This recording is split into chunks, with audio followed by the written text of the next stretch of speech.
The real question that I wonder, just as someone who's interested in human beings, is what was happening for you then? When you're on the big stage, and not a Glastonbury Festival, but all of that period of your life, where you're being seen in this way as this, you're projecting that really, of this divine being, and now here we are having a chat and I'm talking to you. It's like, what was happening for you when you were, all of these people were adoring you, and it's like, what's that like? What was inside you, and why did you change it? Well, the adoration has to be not from me. The adoration has to be for the infinite in them. But it was being directed very much at you. Of course. And I realized that that is transitory. Something happens and that goes away. That's not my point, that I had come to get adored. I'm looking for, by the way, guys, I'm looking for some adoration here and you can go ahead and adore me. No, I wanted them to have an incredible, fulfilling experience in their life, because I truly understood that this life is an opportunity to experience something, to know the self and to experience the divine.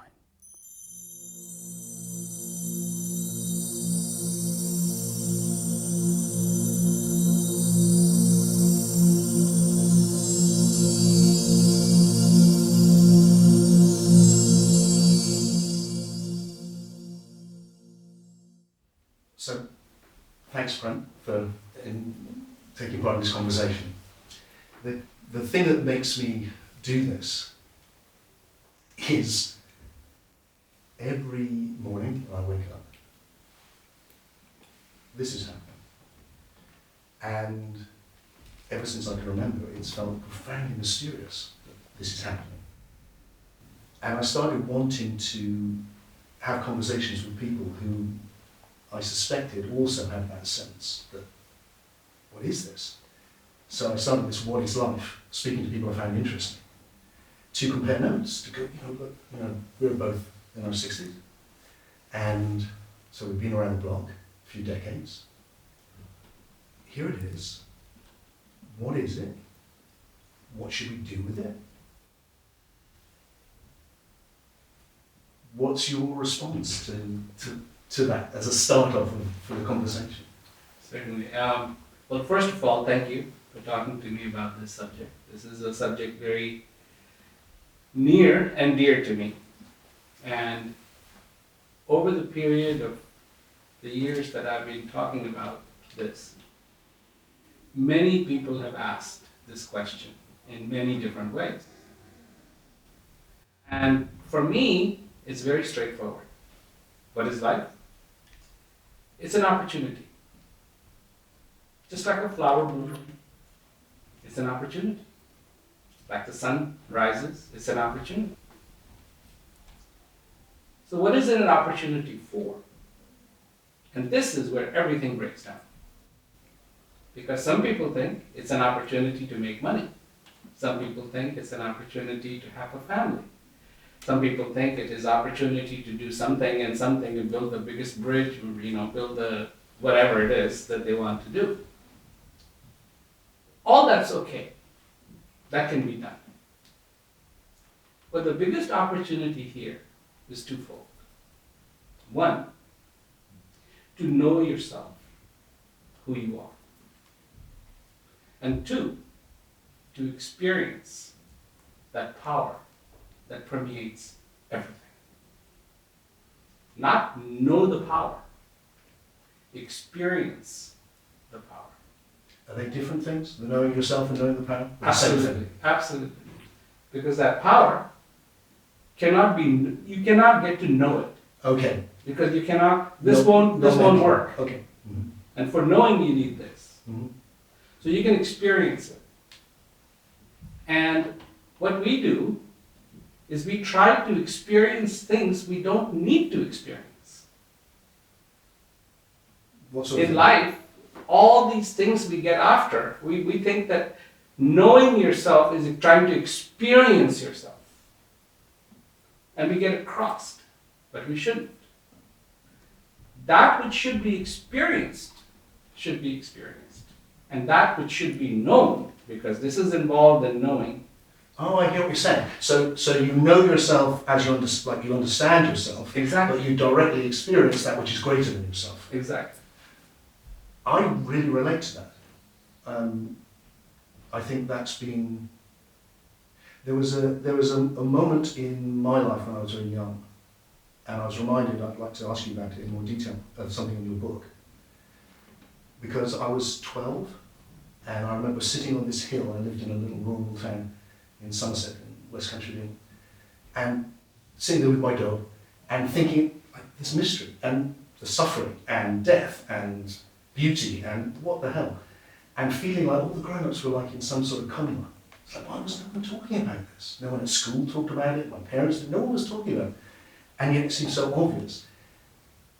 And then one day doing that, something happened. And it was the beginning for me on this strange journey through life. It was that moment. And I felt suddenly like I was catapulted into the colours, everything was clear and bright, and the sky and the birds. And the biggest thing I remember, because I wrote it down at the time, is this, like the whole universe was pulsating with love. Everything was like, wow, what's happened to me? And I had no vocabulary to understand it, and I think probably the rest of my life has been like, how do I get back to there? How do I go deeper? How do I talk about it? How do I understand it? And you talked about an experience, was that for you in Dehradun, was that a similar sort of thing? Exactly, but you feel that. Yes. You just feel it. Yeah. Don't try to define it. Uh-huh. That is the biggest mistake people make. What is this experience? No, it is to be felt. This is all you can do. You're trying to know it. You're going to not succeed because you feel, and you feel without the constraints of concepts. That day in Somerset, you let go of your concepts. So I would have agreed with you if you talked to me 10 years ago. Probably. Well, definitely 10 years. But something started happening about 10 years ago where I started to think maybe that's not quite right. Maybe it's more, kind of to me, more interesting than that. Like, it's not the letting go of the concepts, it's actually that you're perceiving something which is, maybe put it like this, like another thing which you talk about in the book I really resonate with is this idea, look, we've 14 billion years of evolution to this. So I mean, the way I love that is 14 billion years ago there was hydrogen. And now that's become you and me talking about the universe. Mm-hmm. That's awesome, isn't it? So given that we're in this massive evolutionary process, which is still happening, whether those experiences are like the next big step in evolution. And when you said at another point in the book, you said about, we don't know when people started experiencing this, but you can see the thread going through history. And a lot of my work has been following that thread and going, oh, that's interesting, and this person, and that makes sense to me. I think that makes sense. Is the idea that just like there was a time when there was no language, and then there was language, there was a time when there was no reflective thought, and then there was reflective thought, and all these things have evolved. Whether that ability to perceive something great, the oneness, the thing which is in everything, is actually it's not that you let go of concepts exactly, it's more that you find a new way to perceive, which is an extension of the things that allow you to perceive a glass or a camera or each other. Yeah, I completely understand. But my question to you then becomes, do concepts, of course they help you put everything in the bracket, give you some context, yeah. But do they limit you? With their limiting concepts, I guess, but they also liberate you, don't they? They can also but they can also limit you. They can, yeah. You know. Yeah. So if for instance somebody, I was just in Africa and I was in Zimbabwe, and if I brought somebody from Zimbabwe into this room and said, "Oh, can you man that camera?" they would probably go, no. Yeah. But that's because they think they can't. They actually have a capacity in them to be able to do this. All they need is knowledge. Yes. So then that frees that person from having to sit with just one concept. Okay, but what you've given them is a whole load of new concepts, like how to work something. You have given them a whole load of new concepts, but they came with a concept that that was the limiting concept. The limiting concept. Yes. So now they feel that they're incapable. And so we too have limiting concepts. For sure, yeah. And these concepts trap us. Yeah. So you look at religion in this world. Yeah. And so many people are trapped by their own beliefs that they have. Beliefs, not knowing, but beliefs that this is this way, this is this way, this is this way. Yeah. And what if heaven is here now?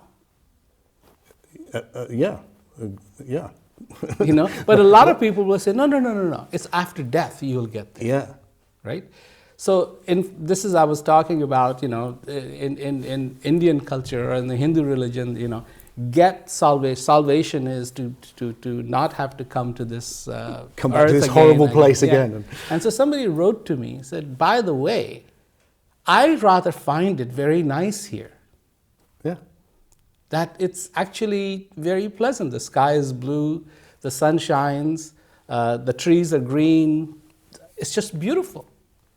And this is exactly what Kabir says, that when the invitation of death came to him, he started crying because the joy and the contentment that you can feel here is not available even in heaven. Kabir, I love Kabir. It's So- beautiful. Beautiful. so- Just beautifully put. Yeah. So this, to me, we have to be very, very careful of what concept is trapping us. Yes. So then it would become about, it's like, what is a concept, really? It's like, how we perceive reality right now is through our senses, but our senses really are they're perceiving the light, say, but it's putting everything in a category, which allows us to go green, chair, Prem, water, conversation, camera, time, all of that. And we can perceive that.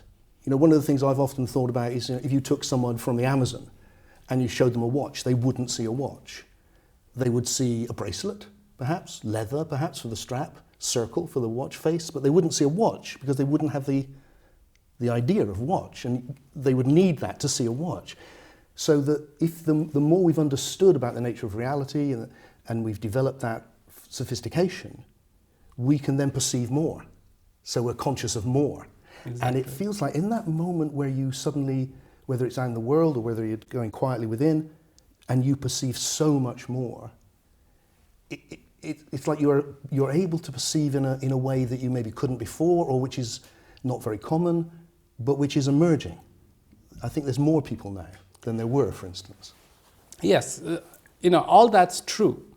But we really have to be cognizant of what is limiting us. Okay. Because there is a freedom in not being limited. Okay, so do you think, so there's two ways of looking at that, isn't there? There's the kind of more traditional way, which maybe is what you're saying, which is the only thing stopping you is what's limiting you. If you took away the limits, you'd be there. And then there's the more evolutionary picture, which I've started to get interested in, which is, no, it's not just that you're limited, it's actually you need to evolve in a certain direction. It's a faculty you need to acquire. It's not just about removing something, it's about actually developing something. Okay, so there's one part of it that we need to know. I'm coming back to my know. Yeah. And then there's another part of it that we just need to experience. Yeah. Because by definition, that which cannot be created and cannot be destroyed, that which was, is, and will be, this is this definition according to Guru Nanak. Yep. Yeah? Yep. Was, is, and will be. Yep. Now, who are you in this picture? in this picture of was, is, and will be, you weren't, you are, and you won't be. That's an open question, of course. Yes. Which I'd like to ask your opinions about, Of because course. I was interested in the different things you were saying. Okay, but we'll go with it. Let's go with that for now. Yeah, so saying that you are more than just the face. Yeah. You are your understanding of things. Yeah. You are a total sum of that. You Yeah. need your brain Yeah. to function, by the way. Yeah. And you need your faculties and all of that stuff. So, there is something that you can experience and something you can know. But if you try to cross them and try to experience that which you should know and try to know that which you should experience, you're going to have a problem. Okay, I'm going to have to sit with that division, because I'm aware that everything, I'm experiencing the seat in my bottom of the chair. But the one that I'm talking But about, this that thing, was, this thing. is, and Okay, will okay, be, that is something you have to experience. you have to experience. That Yes, is yes. not the chair. Yes, yes. It's in the chair. Yeah, I agree but with it's you. not the chair. I think I'm in complete agreement with And you. so most people make the mistake of trying to know that, Yeah. and they try to experience things that is completely beyond them. They will never be able to comprehend these experiences. They can come up with a theory of why this is this way, but going even beyond that. This is why. Isn't that true of all experience, though? No, there is an experience that touches the heart, and it is validated not by ideas, but by the feeling. I completely resonate with that. And so That was definitely my moment on the hill and what I've been exploring ever since. Exactly. I get that. But there's the famous story about the mango with the how can you describe the knowledge of God? Well, how could you describe the taste of sweets in someone who hadn't eaten a mango? Mm-hmm. What's always fascinated me about, well, not always actually, quite recently has fascinated me about that story, is that it's true of knowledge of God. If someone hasn't had that experience, how would you describe it to them? But it's also true of just everything, like literally eating a mango. So what we can communicate about requires shared experience. So if you're talking to someone and you realize, oh, they've had that experience, you can start talking about it. You'll never capture it in words, because words are just pointing towards things. They're ways of sharing. But you could talk about how sweet a mango is to someone who went, oh yeah, I know that, I've eaten a mango. And the same to somebody who's had those deep awake experiences. It's a bit like this. If I ask you a question, if I have a mango in my pocket, and I come to you and I say, have you ever had a mango?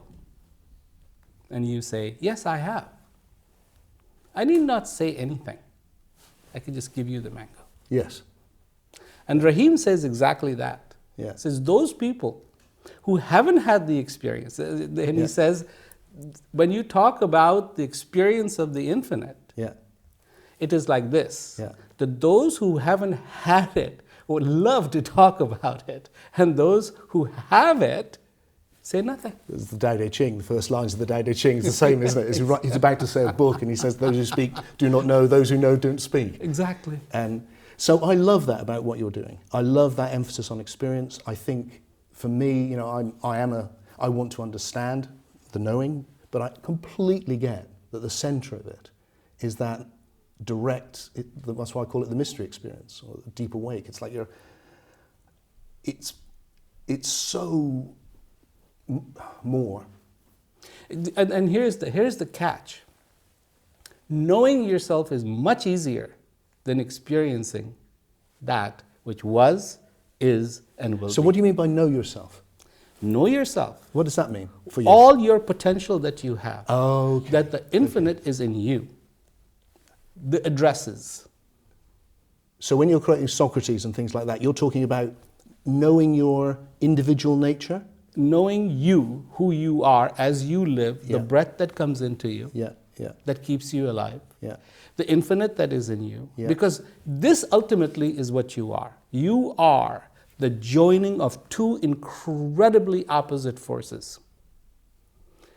They should never mingle, they should never merge, they should never be there. And that is infinite and finite. Yeah. You are about as finite as it gets. I am as finite as it gets. Yeah, yeah. And in me, as an infinite, that as infinite as it gets. Yeah. So these two have come together and made me, made you, made this, every human being on the face of this earth. So I've started playing with this word to try and express it. You talked about a universal self at one point, very briefly. Mm-hmm. And that, the self which is everything. Mm-hmm. And I've started playing with this idea that what's emerging in this 14 billion year process of evolution is something you could call a unividual, which is an individual, but now conscious of the universal self, conscious of being the universe. So it's like, oh, hi, I'm Tim. I'm the universe is Tim meeting the universe is Prem. And you're unique and have all of this experience I don't have, and here I am and we're meeting. And the shift that happens when you look into somebody's eyes and see that feels really like the leading edge of that 14 billion year process to me. And then what happens when one day Prem is gone? You mean what happens at death? Yeah, what happens? What happens? What happens to this entire spectrum of knowledge that has been accumulated, that I came to the edge of? Then what happens? I don't know. What do you think happens? I can tell you what I think happens, but... Well, you tell me. Okay. So my experience of being around death... So now you know this or you believe this? Oh, well, I don't know anything. Really. So this is your belief? If you mean certainty, Yeah, certainly. then I don't feel... I can describe experiences as I had that experience, that's the sort of certainty. But in terms of how I understand anything, it's constantly evolving. And most of my life, I've been going, oh, I was wrong about that. Okay, but also in our 14 billion so years I'm looking for the best guess. I'm looking for what's okay. the wisest thing I can come up with right now. Well, I'm glad you're being honest about it. And I really hope that when we talk, that you'll say something which makes me go, well, like this thing between knowledge and experience. That made me, I'll go away and think, oh, that's interesting. Mm-hmm. And hopefully I'll get a bit wiser. Yeah. There's a lot of people who just are not honest about this position. They're like, oh yeah, I know what's going to happen. Yeah. And the thing is, as long as human beings have been on the face of this earth, nobody has come back and said, oh, by the way, what that person was saying about, what it's like up there. Well, that's not quite true. A few people have, No. I mean, in terms of near-death experiences, they haven't actually died. Near-death is not death. It's not, but they have come back with some very interesting tales. No, but I am talking about death. I'm not talking about near death. Yeah. That there is a situation which is called I nearly got into a wreck. I think it's a little bit more than that. I think you're not taking it quite seriously enough. But there is a propensity in us to want to believe that. There is. There is a huge propensity. There is. And that propensity has been perpetuated even to a great degree as we get into talking about this. Things that we need to experience just should be that experience. But you can have an experience, I think, around death. I mean, I would definitely feel that, where what I found for myself is almost the opposite of that. What I found is, wow, when I'm around the death of my mother, I used to work with people that are dying, there's such a profound experience, and I had a spontaneous experience of connecting with my mother in a way that shocked the hell out of me one day. I was having a massage, for heaven's sake, and it was like suddenly I was in another thing with my dead mother, and quite extraordinary. So, and then there's somebody who questions everything. It's like, okay, well, what was that? Was it a dream? Was it an illusion? Was it real? But it hit me with that same reality with which the universal self hits me. And so then I find myself thinking, well, how could that be true? Rather, is there a way? Is it just ruled out? Like with the near-death experiences, I've met so many people, I haven't had one, who've had them, and they're not to be taken lightly. These people are transformed by these experiences, and they're very similar to each other. It's not like a dream. Just a dream could be anything random. So my own thing is I think we can come to understand how death is not the end. And obviously right now, in our culture, in Western culture, that's very unpopular. We've gone down the route that the body is, the psyche, soul, is a byproduct of the body. But that's not necessarily the case. It might be more subtle than that. And it might be part of the evolutionary process, which has created so many miracles, that there is something which continues. There's a mother, your mother, that lives in you. No, it's more than that. See, the difference is, Prem, is that definitely we carry the dead with us, without a doubt. The question then becomes, what about them? Now, the difference between if I'm carrying my mother and me, this experience is she experiencing that? That's the key question. What you experienced of her, who was she? It was amazing. She was of every age. Yeah, before but who I knew was her. she? What was her identity? Yeah. Okay, so this is a big question for me because I have a real interest in the nature of identity. So I'm going to try this really fast and hopefully it'll make sense to you. I want to say something about time. What strikes me about this is that what I'm experiencing is a flow of change in which every new moment arises from the past and implicitly contains the past, and every new moment is the realization of a potentiality that's never happened before. So it seems to me that the past doesn't pass, it accumulates. The information which has made everything for 14 billion years is now running this. So I'm meeting everything that Prem's ever been, but then everything which has given rise to human bodies, to the evolutionary process, right the way back to the ground of being, the thing which is in everything. So that your identity, it becomes like, this is a process we're in. So, and a process has an identity in time. What does process mean? It means one thing which changes into something else. But that will continue to be. Yes. And then you may one day come to a conclusion. But then you've got the individual, which is their past. That's what you asked. But you may evolve into an understanding someday that every understanding you had wasn't real. I suspect that's almost certain. So this is possible too. Almost so what certain. are you relying on? I'm relying on two things. One is the best understanding I have. It's a bit like you when you get in a plane. You know, it's like it could be an illusion, couldn't it? It could be you don't understand something. You know, you could die, but you just go, look. I train myself up. I learn everything I need to learn. I just approach it in the best way I can, and I'm open to the mystery. That feels like a good balance. That both and that you were talking about, which is very precious to me. That you have your best understanding and you. But you have to experience. Knows where it's going to go. There's an experience. Definitely. And that experience that's all it is an experience. Mm-hmm. But of course, if you guys start talking about it, it's huge. But it's an experience. First and foremost, yeah. First and foremost. Yeah. So in the experiences that you are experiencing, which experience is it that truly reflects your existence? I would say all of it reflects my existence, but there's that experience that I think it's what you're talking about, and the one that I write about is the most, I would say, emergent or the most deep awake experience. It's like there's a level of experience which transcends everything. Everything. Yeah. Everything. Yeah. Death. Yeah. Everything. Yeah. Yeah. That's the one I'm talking about. Yeah. Yeah. And that has to be experienced. Yes. And that is the reality. That is the reality. What do you mean by that? Isn't it all reality? No. Oh. It sits at an apex. It's the most real. It is the only thing, according to Kabir, according to all these people. But that was a long time ago. Things have moved on. Well, yeah, but there are certain things that will always be true. Okay. And this is one of them.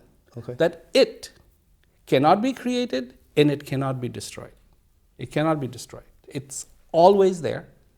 It has been, is, and will be. That is its nature. Its nature is reality. Of all things that we perceive to be real is a reflection of that. All that we perceive isn't reality because we too one day have to go. And when we go, we will not be sitting in this room anymore. Correct.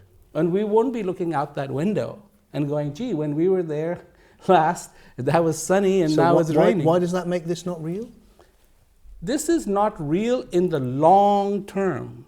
It's not permanent, you mean? Permanence. Okay. Because that reality is permanent. It doesn't change. See, I wonder whether it doesn't change because it has no qualities to change. It doesn't change because it doesn't need to change. It doesn't need to. Yes, it has no leeway left to change. This is perfection.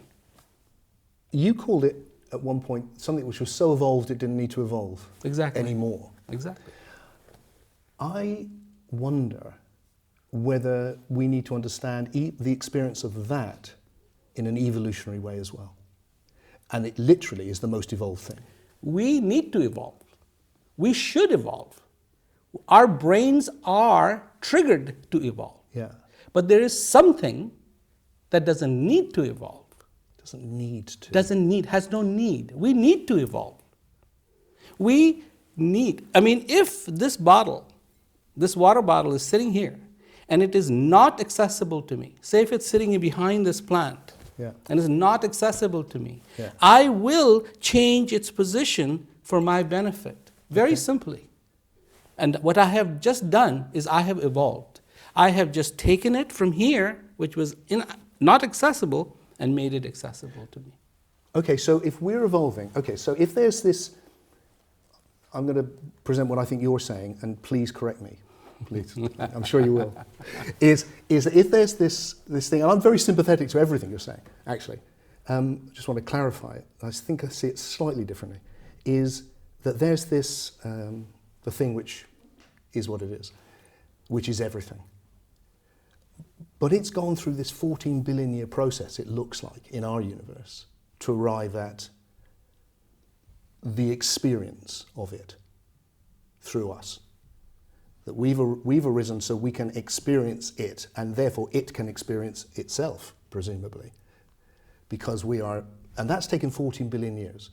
And it doesn't look like it was programmatic. It looks a bit random to begin with. It becomes programmatic, but it's pretty chaotic. And so I wonder whether it's more like, to use the old-fashioned word, God, it's more like the universe is flowering into God.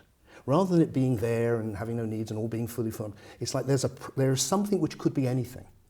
There's a potential. Potential means power, but it's a potential.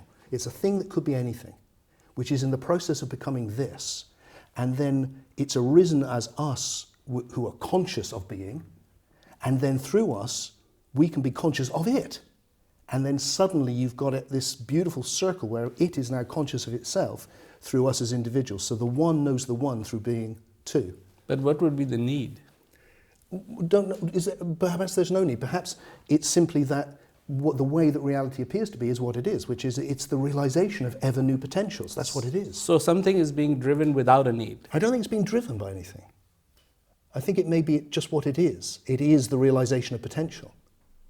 So, for instance, if there was something 14 billion years ago, and it was perfect, like, you look at sharks, and they may have evolved a little bit, but most people say they've evolved very little. They look because they didn't need to. Yeah. Well, how can that be? How can that be that they didn't need to evolve? Because their relationship with their ecology was working. So what if there is something, and that relationship that thing has with the entire universe, created and non-created, the vacuum in the space, the fill of hydrogen and dust and everything else, and its relationship was perfect. Indeed, if it was called perfect. What does that mean, perfect, to you there? It doesn't need to change. It doesn't age. It is beyond the limits of all that we don't like and we are enslaved by. Yeah. Because I don't want to change. I don't want to get old, but I'm going to get old. It's happening every day, isn't it? It's happening every single day. Yeah. I would rather that I remain 21. That was a pretty nice age. I could, sign and get a rental car and do all those things. But that's not the way it is.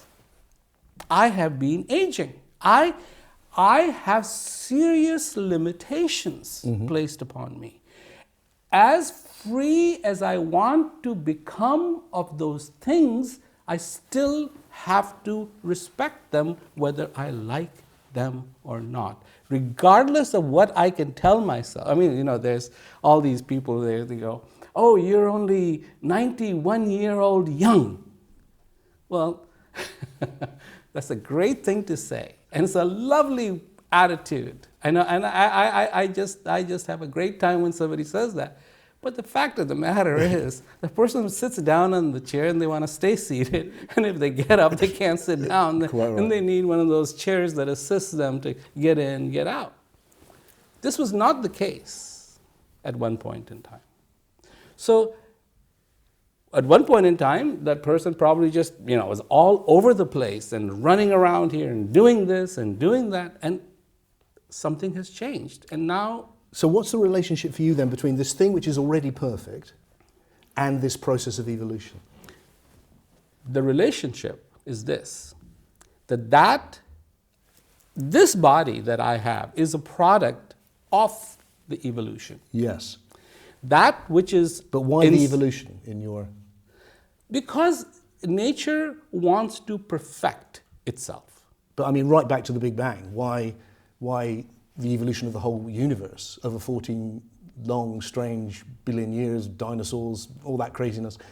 Why that if it's already perfect? No, that's not perfect. No, but if there's a presence which is already perfect. There is and that remained perfect. And it's staying perfect. It's there, it's perfect. There, it is perfect. And then it drives everything. And then there's this kind of quantum particles, and then matter, and then everything life, else, and then everything is, psyche, and then life and death. And dinosaurs. And dinosaurs. And dinosaurs were an interim stage of us. For sure. Birds, actually, especially. Not only birds, but so many of them reduced down to lizards. That actually gave contribution to have skin. Why? I mean, it's amazing, isn't it? But why, if there's this thing which is unchanging and perfect, what's its relationship with the thing which is... What's the relationship between the being and becoming, to use the old phrases? Okay, very simple. And no holds barred here, okay? I'm not going to be diplomatic about this. We are a byproduct. Okay. We are a byproduct of this thing that is everywhere. Yes. And because of it... And why? Why are we a byproduct? And what use of a byproduct? Why would you want a byproduct? So, if you've got no needs, especially. That which is perfect doesn't know about this byproduct. It's happened by accident? It is there. It is the wheels turning, the cogs turning, and producing the heat and producing all the things. And that which is turning it doesn't have any idea. But it's the thing which is animating all of this. Without it, nothing would be animated. But it's not doing it volitionally? It is not doing it purposely. No. Okay. All right. Absolutely not. Right. I agree with you. So no holds barred. Yeah, I agree that. There. Yeah. And we have to understand that we have the opportunity, and this is getting back to your question about life. Yeah. We have the opportunity to be able to experience that. Yeah. Okay? Does it have an opportunity? Does this thing have an opportunity to experience us? No. You see, I think it might be more than that. It might be that thing which is everything is experiencing not only being Prem right now and Tim right now, but when you go into that knowing, it's experiencing itself. No, okay, Tim, I have to admit one thing. Anything is possible. I agree. So that's completely. I'm not. We're on the same page I'm not there. closing any doors. Right. But what I'm saying is, what do you know? Oh, well, none of this. I mean, I have many, many days sat in a cockpit, and I have looked out the window, and I have said, I'm about to go take off. I'm going to go fly. I certainly don't see anything that's lifting the wings. Yeah. How is this all going to happen? Yeah. And I certainly am sitting here going, I hope everything goes okay. Yeah. I have to be cognizant that the engine could quit, and I have to be ready for it if it's going to quit. Like one time I was coming into Austria, and there was a thunderstorm right in front. There was a thunderstorm like you wouldn't believe. In fact, we're going to close the airport down. Came in, and I told my co-pilot, I said, tell the tower, in case there's a go-around, we're not going to go straight ahead, because that's what the missed approach called for. So we're going to make a turn. And he says, fine. There's no traffic. You go ahead and do whatever you have to do. Now, I didn't know that could happen, that I might have to do a go-around, but these are possibilities. So within reason, I can have possibilities. Also, I could sit there and go, gee, the wings might fall off.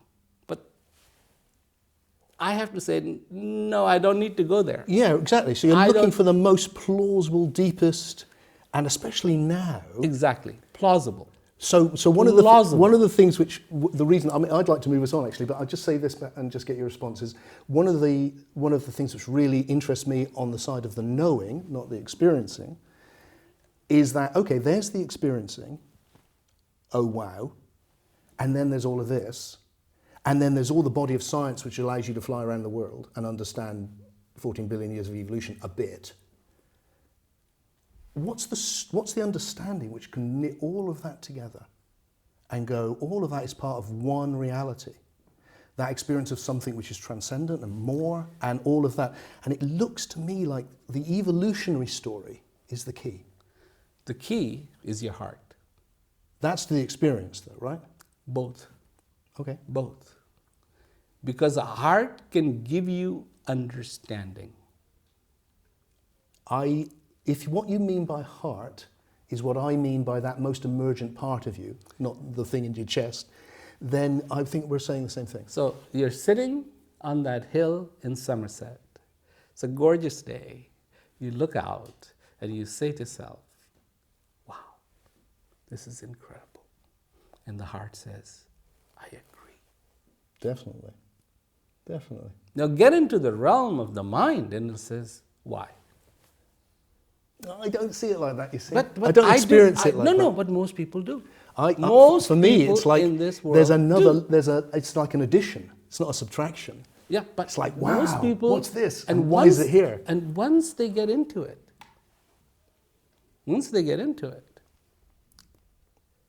this is the point.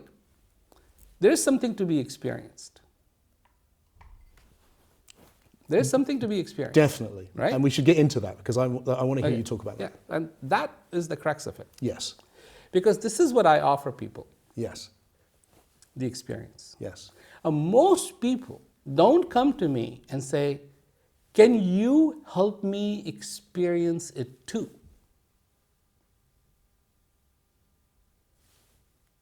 I'm not understanding what you're saying. Say again. That experience that you're talking about, yes. I want to experience it too. Right. Can you help me experience it? Yes.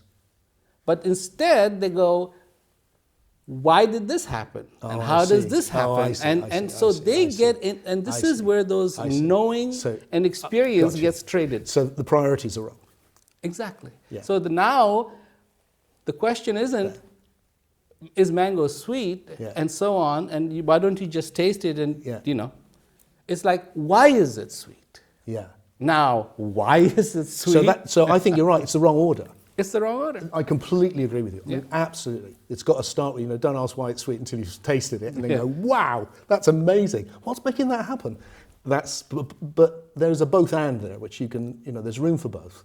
But clearly, if you want to experience something you've not experienced before, have the experience. Okay, so I had this experience. When I was growing up in Dehradun, we used to have mango trees.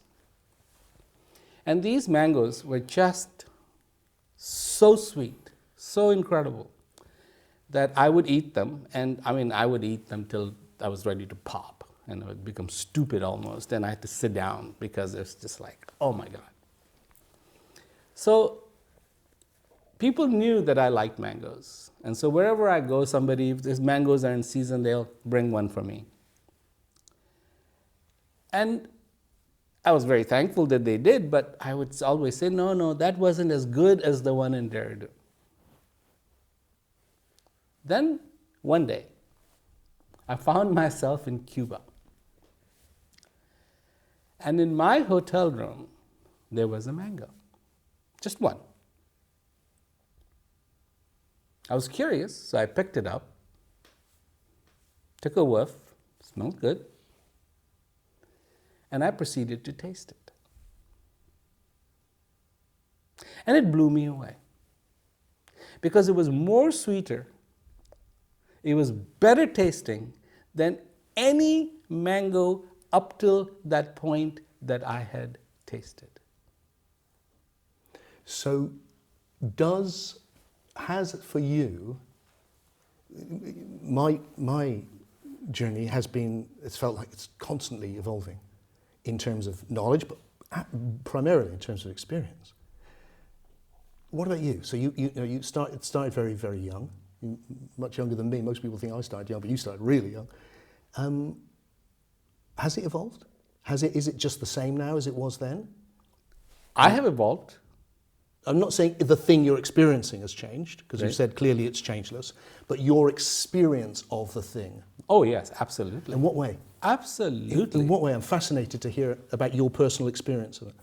For the biggest period of my time, I didn't think I had concepts. Right. Right? Right. Me too. I got it. Yeah. And then I didn't know that these concepts were limiting me. Right. Okay. And when I started to purge myself of these concepts, the whole world changed. Of the limiting concepts. The limiting concepts. Okay. Mm-hmm. And how did your experience of the thing, which always is, how would you describe that and how would you describe it changing? I became more open to it. Okay. And more open to it. Yeah. And more open to it. And that's my evolution. Right. That I got more open and more open. It's almost backwards of a marriage, if you will. You meet a lovely girl and you sit down for hours, you talk about nothing. You know, you realize when you're in love, you can talk to that person for hours about absolutely nothing. And then, 30, 40 years of marriage, and you can't even have a conversation for 30 seconds sometimes. I'm not going to go with that because my wife will watch that, and we really don't have that. But there are people, Sure. in this predicament. And it changes. So in that experience, so you're primarily giving people access to this through meditation? It is a way to Focusing? be able to turn inside. Yeah, which is Yes. what meditation is, really, isn't it? And in different forms. Well, no. The other day I came across somebody going, focus on the tip of your nose. Yeah. It's not that. No, it's not. Has your experience of that going within, is it both your experience outwardly and inwardly which has deepened and evolved, would you say? On the outside, I have learned a lot of things. Yeah. But the things that I have learned on the outside, I also forget. There's I call it Parashuram's curse. There's this character in Mahabharata, and his name is Karan. And he goes to Parashuram and he says, can you please teach me how to fight, how to be really, really good? And Parashuram says, okay, I will. But you have to tell me that you are not Kshatriya, which is a caste system. Right. And you're not a Kshatriya. And Karan goes, yeah, I'm not that. I'm a Brahmin, please teach me. And the Parashuram says, okay, I'll teach you. So one day, Parashuram says to Karan, he says, I'm really sleepy. I just need to lie down for a little while. Where can I do this? And Karan says, well, why don't you put your head on my lap and feel free? Parashuram goes to sleep. A few minutes later, he wakes up and he sees that there's blood everywhere. And he goes, where's this coming from? What is this all about? And he sees that a worm has been digging into Karan's flesh and causing him to bleed. And Karan didn't even make a peep. And Parashuram goes, you lied to me. You are a Kshatriya. You said you weren't, but you are. And Karan says, I'm really, really sorry. I shouldn't have lied to you. Parashuram said, because you did, I will put a curse on you.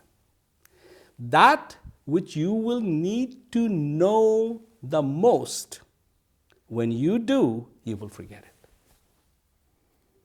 So, there are many, many things that I have learned on the outside here in this world. And when I need it the most, I have a tendency to forget. On the inside, there is a thing called clarity. It dwells in my heart.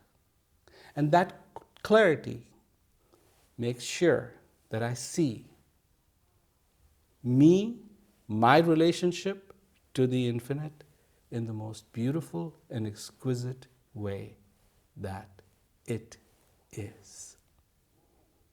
So I have this thing, I don't know if I have this thing which I do with people. I used to still lead meditation and all that sort of that turning within in various ways. But the thing which I found, which astonished me about 20 years ago, was to invite people who want to just sit with each other and do what we're doing, look into each other's eyes, and to sit there, often in silence or music playing, for like 3 minutes, and then move on to another person, another 3 minutes, and then another person, and another person, and another person, and another person. And I think there's something about seeing it in yourself, and there's something about seeing it, when you look at, like I'm looking at your face now, but the thing I'm connecting with, just personally, I can't see it. It's your psyche, it's your soul, it's the thing which is looking back. And then to slip into that place where there's one of us looking at itself is such a, and what I see there is the feeling, this what I call big love. It's like this enormous, which just opens up quite naturally when we connect in that really deep way. With just, and it gets experiential. It's like, for me, when I do that, there's like, no, forget all the philosophy now, just forget all that. Just look in each other, don't think about it, just look in each other's eyes and see what's looking back at you. And it's like that's the way in that I've been playing with for folks. If you understand who you are, it's very easy to understand who you are. If I understand who I am, it's very easy for me to understand who you are. In that deep way. In the deepest way, because you are no different than I am. Yeah. And if nothing else, we may not be surrounded by the same ideas. Exactly. But we are surrounded by the same rules. Tomorrow you will be a day older, so will I. You have a thirst to want to know. You have a thirst in you to want to resolve questions. And I can see that. You've been trying to resolve a lot of questions. Yeah, I love it. So, I can see that in you because I can see that in me. Yeah. Now, what would happen if there was a chimpanzee, closely related, Be interesting. and we were looking into each other's eye? It might just attack you. Looking in people's eyes can be very violent too. Yeah. So, definitely you look into a dog's eyes and you're beautiful. challenging it. Yeah, But it sometimes can be. they can be very challenged by that. So And that's an understanding. What I love about it, one of the things is that the most common thing that people say is, everyone's so beautiful. These are people who were strangers like the day before. And odd people, we're all odd in various ways, aren't we? And suddenly you're just looking at person after person and going, my God, you're just gorgeous. With different ages, types, races, backgrounds, intellectuals, artists, people who aren't doing much, retired people, just kids, that suddenly there's this, what I call the unividual. You're seeing the universe looking back at you. And then there are people who absolutely hate themselves. Yeah, there are. Yeah, I meet a lot of people like that. And when they see another person, all they see is the hate reflected back. You know, so yes, that can work. In Zimbabwe, I was in a prison, and all these inmates were there, and so on and so forth. And some were just really having a beautiful time and understanding things that I was saying. And the other ones, you could see, they were just like, what is he talking about? Yeah. Not connecting with it. Yeah. Because there has to be a common frame of reference. You know, when somebody talks about water, we have to know what water is. Otherwise, it's like, I don't know what you're talking That's about. the key. That's the key. Yeah. I really think that's right. Yeah. And if it's like, if I'm talking with someone about these things, like we're talking, it feels easy if you know the other person has got some idea of what you're saying. Yeah. It's like the mango again. It's like you Yeah. don't have to talk. If you go, it's sweet, it's enough. Oh, like that, I got it. Sure, sure. And that feeling of that love and that oneness and that communion and that beauty. Sure, sure. Yeah. So I want to ask you if you would indulge me. I want to ask you about, you've led this incredible life, and I read your other book about your life, and you grew up in Dehradun, which was, funnily enough, my father was in Dehradun after the war as part of the Raj before it went. So I grew up hearing stories of Dehradun, which he loved, and so it's a kind of mythic place for me. And then you came across here at Glastonbury Festival. You were 12, something, Yes. I don't know, young, 71, and I know people who were there. Two people who I knew were at the festival, who became followers then of you. And I look at you now and I look at you then as big change. And I'm wondering, well, the real question that I wonder, just as someone who's interested in human beings, is what was happening for you then? When you're on the big stage, and not at Glastonbury Festival, but all of that period of your life, where you're being seen in this way as this, you're projecting that really, of this divine being. And now here we are having a chat and I'm talking to you. It's like, what was happening for you when you were, all of these people were adoring you, and it's like, what's that like? What was inside you, and why did you change it? Well, the adoration has to be not from me. The adoration has to be for the infinite in them. But it was being directed very much at you. Of course. And I realized that that is transitory. Something happens and that goes away. That's not my point, that I had come to get adored.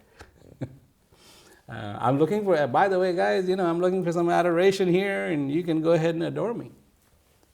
No, I wanted them to have an incredible, fulfilling experience in their life, because I truly understood that this life is an opportunity to experience something, to know the self and to experience the divine. And they need to do that. So when it was happening for you, I mean, you're young, I mean, what, teens and 20s? And it was a different time, obviously.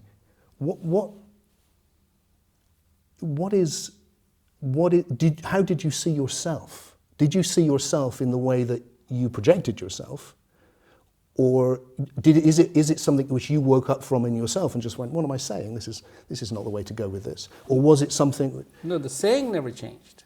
The saying stays the same. What changed was this.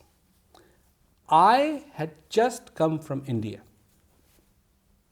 And literally everybody around, and it was also the period of time where it was like, look towards the east for answers. It was, definitely so was. I was perfectly situated for that. Right. Here I had come from the east, and I'm the young boy who has come with this message and everything else. And we will sort this out by literally taking on a part of a behavior that had nothing to do with knowing yourself, Yeah.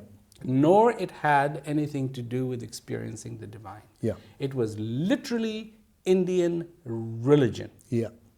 And I said, this has got to go. Because we have to respect every religion, every human being, the way they want to be. We are not going to impose how they should be, how they should behave. This is up to them. Let's give them the information, let's give them the knowledge of the self, and they will make the decisions that they need. So I think the question I'm trying to get, that was beautifully put. I really admire that immensely. It reminds me of Krishnamurti. Do you know Krishnamurti? Yes. So it reminds me of his story in a way, that same kind of being prepared to be the savior and then going, no, I'm doing something else. I guess the question I want to is like when I was watching some videos from that time when I was reading after I read your book and looking at the difference and thinking, that's interesting, that journey that you've made, it's a huge journey. At that time, did you believe your own hype or not? I believed in my heart. I mean, about the whole perfect master and all the Lord of the universe. And I had to go to school every day. no, I mean when you were here, when you were here. No, but in India too. Yeah, I was yeah. already being of course. hailed as a perfect master. Okay. And I had to go to school. Right. And I was no perfect master in school. Right. So already this duality existed, where you could be and you couldn't be. Okay. So I come out, I come home, I'm not a perfect master. My mother is telling me, you didn't do this, you didn't do this, you didn't do this, do this, do this, do this. Right. I go on weekends or on school holidays out there, and there's thousands of people cheering and going, yeah, of course you are. And I'm just like, well, which one is it? Is it that one or is it that one? Yeah. See? And I realized I had to be me. And say more. I wasn't a student, nor I was the perfect master. Right. But I was a master. Right. Okay. That talked about perfectness. Okay. Yeah. And it's as simple as that. Yeah.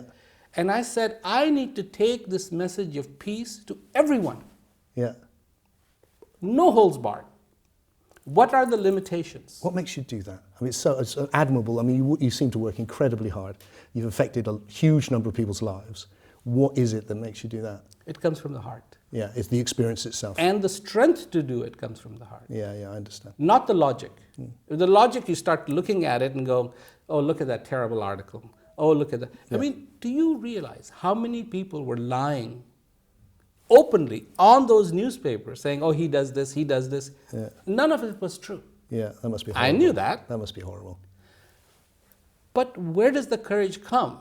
Because it takes courage to say, no, Yeah, I'm going to brush that aside. That's not real.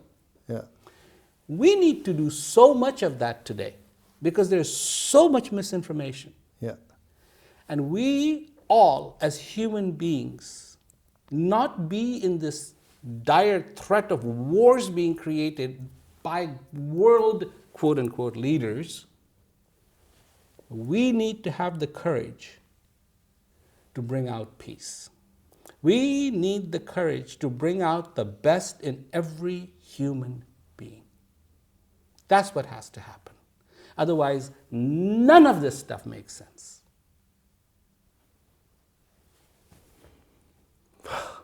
Well, I think that about hits it on the head. I don't know if there's anything you want to add, but that felt like such a powerful idea to express, a feeling to express, and one that I love. Otherwise, what is the point of all this evolution, literally? Because to me, if I can bring the best out in another human being, No, I feel the same.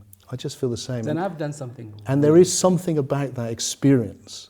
Because for me, the same. I mean, I've done all crazy things, really, and none of it's made any sense. In so many ways in the world, has not made any sense. But once you've touched it, it's so beautiful that you just want to serve that. And anything, and that's why I say it feels like we're evolving into that. That this, maybe it's just wishful thinking on my part. I'm open to that. I can easily fool myself. But part of the feeling that, or the clarity that seems to arise for me is we're evolving into this. This is becoming more. And human being, look how we are not the same. We're not Vikings and killing each other in marauding bands so much by a long stretch. We have moved a long way. And what if the next jump that you couldn't imagine is into the very experience you're talking about? As if that we can turn into this unividuals, is the word I use, the individuals who are conscious of that thing which is in everything, and how that changes the relationship. To put it in layman's term, just in simple terms. Yeah, I love simple. Each human being has the potential to bring the best out in the other person. Yeah. As we have the potential to bring the worst out in the other person, and we have already tried that many, many times, and you can see what's happening in Ukraine and everything else. You know, in those days, when they were Vikings and so on and so, they were killing, they were looting, they were doing this and that. The massive scale of looting people now is unparalleled. Is unparalleled. And sometimes the Vikings would get tired, so they would take a little break. Now this is 24/7. I mean, all of a sudden your bank account is gone. You know, somebody did something, and somebody did something, and I mean, it's just all the time. You look at all this weird news, and it's the poor people. And they are not getting the chance to come forward. When you look at how few people there are that are dying because of the lack of food that we could easily take care of. Easily take care of. But why is it that we're not doing it? We need to, maybe for the first time in the history of evolution, push the evolution in the direction of peace. I mean, I completely agree. Obviously, I want that to happen, but I also think it is happening because actually, we've reduced over the last 40 years poverty beyond. I mean, there's never been a time in history where there's been so little poverty, so little war. I mean, we have moved forward immensely, you know. And often you watch the news and you'd think it was the opposite. But if you actually look at the statistics, there's some fantastic work done by people like Rosling, where you can really, it's like we have moved so far. If we can carry that on. We definitely have done some incredible things. I mean, we have eradicated some diseases and we have really have huge strides. Yeah. But the point of it is, people are still suffering. That's very true. I was just in these countries. Yeah, I was in India, I was in course. South Africa, I was in Zimbabwe. Yeah. And we really need to pull together collective understanding to make this a better world. Yeah. I mean, we decide politically, we decide based on news which countries are going to get help and which countries matter and which countries don't matter. There are people that maybe they're not suffering because there's lack of food or lack of clean water, but they're suffering because of something else. Yeah, yeah. And suffering is suffering. Yeah, yeah. Well, the rich countries suffer. Everyone's Exactly. You know. So yeah, this is wonderful. I mean, if this message gets out and people make that, even if one person makes that change. I love that about saying it's the individual. Yeah. If you can change the individual, Yeah. then and that's what you're doing. Yeah, I'm trying, still trying. Good for you. When did you start? How many years has it been? Well, I started speaking about peace when I was 4 years old. I've seen the photo of that. Amazing photo. And I was 9 years old when I started, when my father passed away and I took over this responsibility. Wow. Well, it's been a real delight. Thank you so much for sharing this time and your feeling and thoughts. It's been a real... Thank you. It's been great. Thank you.